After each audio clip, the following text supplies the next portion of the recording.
अगली खबर मुख्यमंत्री से जुड़ी हुई। आज रायपुर लौटेंगे मुख्यमंत्री। आज शाम रायपुर उनके लौटने का कार्यक्रम है।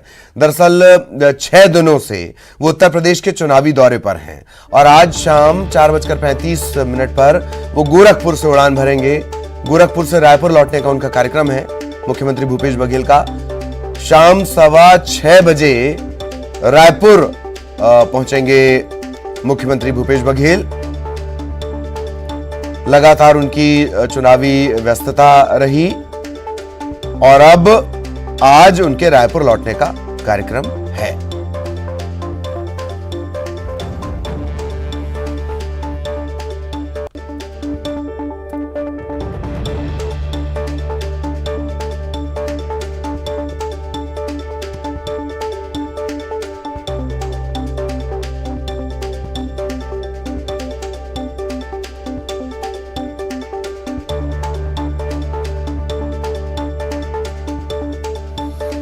सहयोगी ममता इस वक्त हमारे साथ लगातार बनी हुई है। एक बार फिर ममता के पास आपको लिए चलेंगे। ममता, आज वापसी और उसके बाद फिर आगे की तैयारियां, बैठकों के दौर शुरू हो जाएंगे। क्या कुछ कार्यक्रम रहेगा उनका?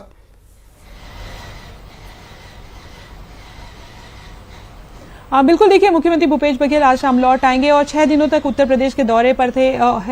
लगातार वो थे और चूंकि वो मुख्य पर्यवेक्षक भी हैं यूपी चुनाव को लेकर और लगातार वहां पर वो पब्लिक मीटिंग्स ले रहे थे। उसके बाद में लौट रहे हैं और लौटने के बाद में कल बिलासपुर में में जो है वो कई 100 करोड़ की सौगात देंगे। इसके साथ ही अगर हम बात करें तो 26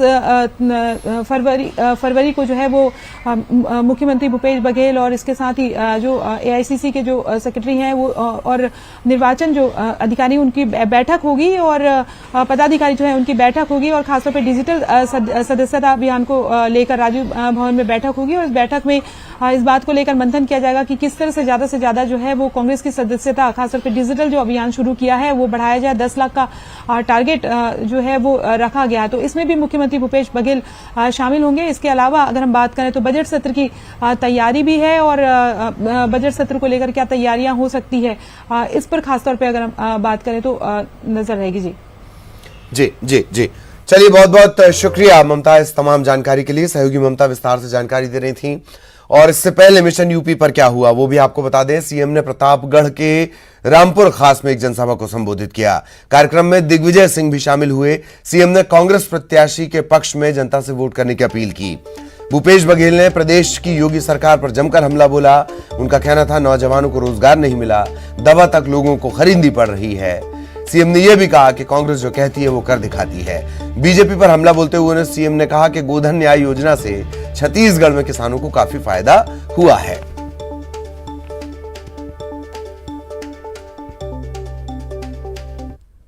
परेशान है, किसी रोजगार नहीं मिल रहा है, शासकीय नौकरी में कोई स्थान उनको नहीं मिल पा रहा है, महिलाओं के सम्मान यहाँ नीलाम हो रहा है।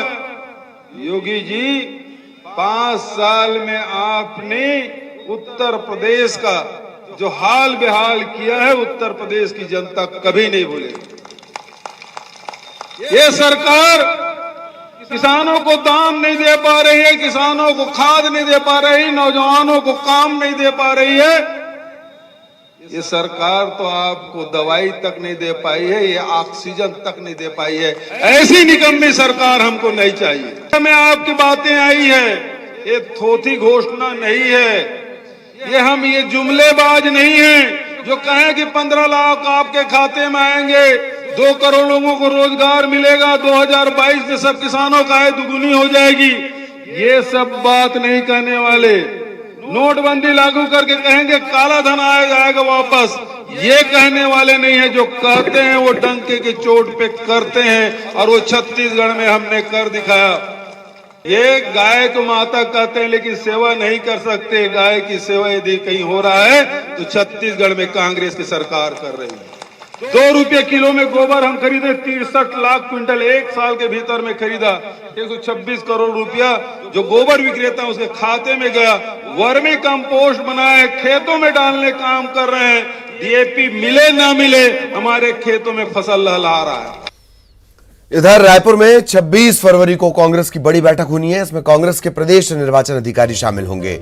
कांग्रेस संगठन चुनाव और सदस्यता अभियान के संबंध में चर्चा करने के लिए ये बड़ी बैठक होगी। इसमें सीएम भूपेश बघेल, पीसीसी अध्यक्ष मोहन मरकाम, एआईसीसी के सचिव सह प्रदेश प्रभारी सचिव चंदन यादव इसमें हिस्सा लेंगे। 26 फरवरी दोपहर 3 बजे प्रदेश कांग्रेस मुख्यालय राजीव भवन में यह बैठक होनी है। प्रदेश कार्यकारिणी, जिला शहर कांग्रेस के अध्यक्ष, मोर्चा संगठन प्रकोष्ठ विभागों के प्रदेश अध्यक्ष, डिजिटल मेंबरशिप के लिए नियुक्त विधानसभा प्रभारियों की यह महत्वपूर्ण बैठक होनी है।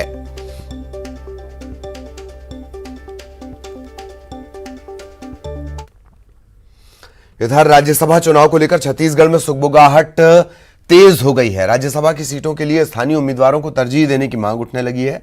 संसदीय कार्य मंत्री रविंद्र चौबे ने इसे लेकर बड़ा बयान दिया। उन्होंने राज्यसभा की 2 सीटों पर होने वाले चुनाव को लेकर कहा कि आलाकमान से चर्चा करके मुख्यमंत्री नाम फाइनल करेंगे और उम्मीद है कि छत्तीसगढ़ की राजनीति से ताल्लुक रखने वालों को मौका मिलेगा। वहीं संभावित नाम को लेकर पूछे जाने पर चौबे ने चुप्पी साध ली, जबकि बीजेपी ने कांग्रेस पर निशाना साधा।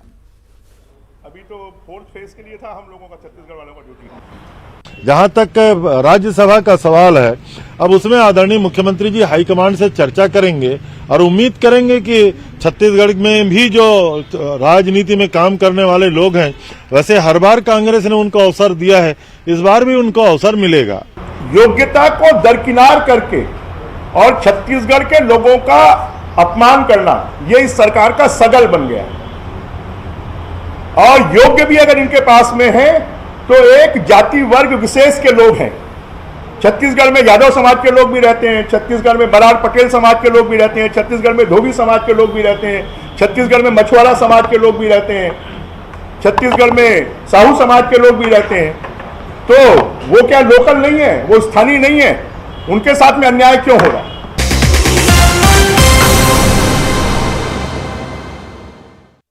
में 30,000 रुपए उड़ाए, बातों में उलझाकर 30,000 लेकर भागा आरोपी। सीसीटीवी।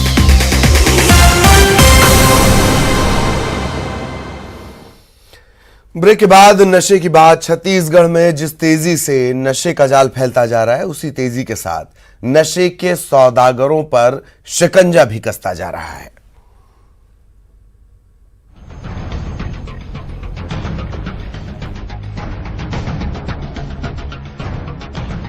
ये नशे की वो खेप है जो रायपुर नारकोटिक्स सेल के हाथ लगी है। इतनी नशीली दवाएं शायद ही किसी ने एक साथ देखी हो। करीब 30,000 से ज्यादा प्रतिबंधित नशीले टैबलेट्स, नशीले इंजेक्शन और 18 किलो गांजा बरामद किया गया है। नारकोटिक्स सेल ने 5 नशे के सौदागरों को भी गिरफ्तार किया है, जिनके तार मध्य प्रदेश और ओडिशा से जुड़े हैं। नारकोटिक्स सेल की बड़ी कार्रवाई हुई है। आज दूसरी बड़ी कार्रवाई हुई है। हमारे बीच रायपुर रेंज के IG doctor Anand Chhabra sir हैं, हम बात करेंगे। सर, बड़ी कार्रवाई है और लगभग कितने का पूरा ये जब्त हुआ? लगभग 40 से 50 लाख रुपए की मार्केट वैल्यू के हिसाब से प्रतिबंधित दवाइयां हैं। पिछली कार्रवाई में 15 लाख के सामान मिला था। उसी के इन्वेस्टिगेशन में और उसी के कड़ी भर कड़ी जोड़ते हुए 2 प्रमुख सप्लायर्स को भुवनेश्वर से गिरफ्तार किया गया है। इन्वेस्टिगेशन आगे चलती रहेगी। अब हमारा चैलेंज है कि ये कहां सप्लाई हो रहा था, छत्तीसगढ़ में कहां सप्लाई हो रहा है, उस लिंक को तोड़ने। कार्रवाई के दौरान नशे के अंतर्राज्यीय तस्कर तापस कुमार को नारकोटिक्स सेल ने उड़ीसा से गिरफ्तार किया है। इसी तरह अलग अलग थाना क्षेत्रों में नशे का कारोबार करने वाले 5 आरोपियों को सेल की टीम ने गिरफ्तार किया है। आरोपी महेंद्र शिवा मध्य प्रदेश का रहने वाला है। आरोपी दोनों अग्रवाल ओडिशा का रहने वाला है। अनिल जनसेना भी ओडिशा का आदतन अपराधी है, जबकि महेंद्र कुमार जगदलपुर का रहने वाला है। इन सभी को सेल ने गिरफ्तार किया है। अब इनका पूरा नेटवर्क खंगालने में टीम जुटी है। इस तरह से सप्लाई जो चेन है उस पर आप लोग पहुंच रहे हैं धीरे धीरे। अंतर्राज्यीय तस्कर है, तो क्या आने वाले समय में जो डिस्ट्रीब्यूटर्स है यहाँ से जो अवैध रूप से इसको सप्लाई करते हैं उस पर भी कार्रवाई होगी? जी, इसी के लिए प्रयास है कि इनका पुलिस रिमांड लिया जाएगा, इंक्वायरी होगी। साथ के साथ जितने जितने लोग इस ड्रग ट्रेड से जुड़े हैं उनके ऊपर भी सख्त कार्रवाई होगी। नशा की वजह से अपराध की जो रेशियो है वो भी काफी बढ़ता है, चाकूबाजी की भी घटनाएं घटती है। क्या जांच में यह खुलासा हुआ है कि इसकी वजह से लगातार ये मामले आते हैं? देखिए, अभी बहुत प्रिलिमिनरी जानकारी है, परंतु अगर इस चीज की लिंकेजेस हैं, उन लिंकेजेस को भी खोला जाएगा और साथ के साथ पूर्णतः इसके ऊपर प्रतिबंध लगाने का प्रयास किया जाएगा। नारकोटिक सेल की 3 दिनों के भीतर ये दूसरी बड़ी कार्रवाई है। इससे पहले नारकोटिक सेल ने 15 लाख रुपए कीमत की नशीली खेप बरामद की थी। इसलिए आईजी ने नारकोटिक सेल की टीम के लिए 30,000 रुपए के इनाम की घोषणा की है। साथ ही डीजीपी से भी इनाम के लिए अनुशंसा की गई है। तो जिन लोगों ने टीम में कार्रवाई की है, अच्छी कार्रवाई की है, उसके इनाम की भी घोषणा आपने की है। देखिए, मेरे को जो अधिकार क्षेत्र में 30,000 रुपए का इनाम है, वो 30,000 रुपए की घोषणा मैंने कर दी है। साथ के साथ पुलिस महानिदेशक महोदय को भी अतिरिक्त इनाम देने के लिए प्रस्ताव भेजा जा रहा है। इधर महासमुंद नारकोटिक सेल की टीम ने भी प्रतिबंधित नशीली दवाओं के साथ 3 आरोपियों को गिरफ्तार किया है। आरोपियों के पास से लगभग 1 लाख रुपए की प्रतिबंधित दवाइयां जब्त की गई है। आरोपियों के पास से एक eco food car, 2 bike, 4 mobile बरामद हुए हैं। नारकोटिक्स एक्ट के तहत सभी पर मामला दर्ज किया गया है। नारकोटिक सेल को कल सूचना मिली कि कुछ युवक हैं जो कि अपने पास ये काफ़ी मात्रा में कफ सिरप और नशीली गोलियां रखे हुए हैं और उनको बेचने की कोशिश कर रहे हैं। उस पर उन्होंने यहाँ महासमुंद में घेराबंदी करके उनको पकड़ा है और उन 3 लोगों के पास से 500 से अधिक शीशी में 2 तरह के कफ सिरप मिले हैं और स्पेस्मो और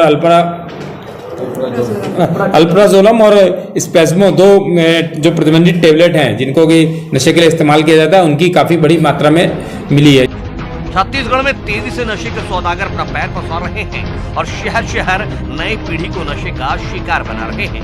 लेकिन सरकार ने इन पर नकेल कसने का मुकम्मल इंतजाम कर रखा है। पहले हुक्का बार को प्रदेश में बैन किया गया और अब नारकोटिक सेल की ताबड़तोड़ कार्रवाई नशे के सौदागरों का कमर तोड़ रही है। महासमुंद से मनोहर और रायपुर से युगल तिवारी के साथ रिपोर्ट, न्यूज़ 18 मध्य प्रदेश, छत्तीसगढ़। और इसी के साथ इस बुलेटिन में इतना ही। खबरें जारी रहेंगी।